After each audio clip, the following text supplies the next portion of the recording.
There are 196 countries in the world. 25 of them are very rich, defined as having an average wealth per person of over $100,000 a year. They are. But far more countries are quite poor, and some, which we're considering here, are very, very poor. These are the 20 poorest countries in the world, where the per capita wealth is under $1,000 a year, or under $3 a day. Every country is now more or less on a path to growth, but the poor ones are growing very, very slowly. If Zimbabwe continues at its current growth rate, it will qualify as a rich country in 2,722 years. What we want to know in this film is why some countries prosper and others stagnate, so that we can understand what rich countries are doing right and get a better grip on the challenges and hurdles facing poor countries. There are basically three factors that determine whether a country will be rich or poor. The first is institutions. Institutions are beyond important. Broadly speaking, rich countries have good institutions and poor ones have very, very bad ones. The correlation between poverty and corruption is direct. The richest countries in the world are quite simply invariably also the least corrupt ones. And the most corrupt countries are also the poorest.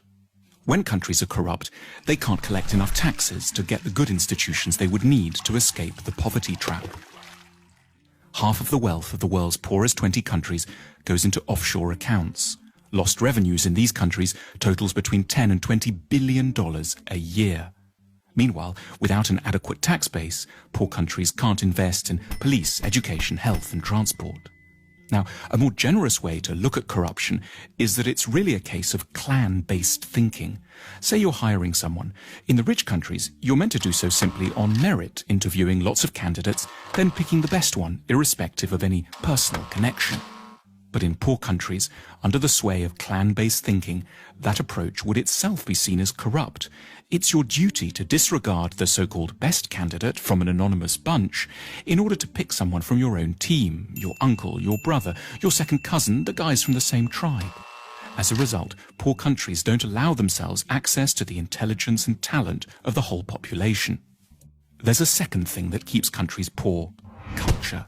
What goes on in people's minds, their outlooks and beliefs.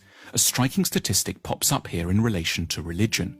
If there's one generalization you can make about religion and wealth, it's that the less people believe, the richer they stand a chance of being.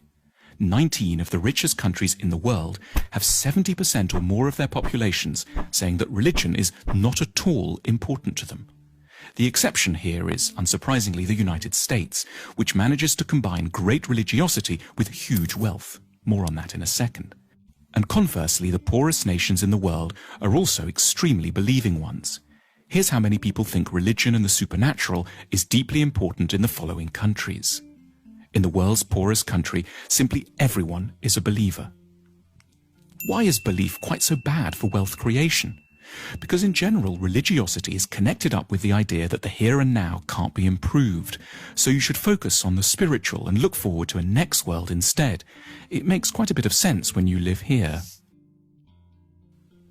In the rich world, on the other hand, people are generally great believers in their capacity to alter their destiny through effort and talent.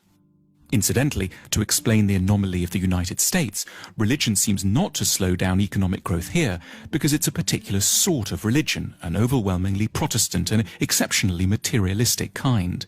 The American God doesn't want you to think of building the New Jerusalem in the next world. He wants it here and now, in Kansas or Houston.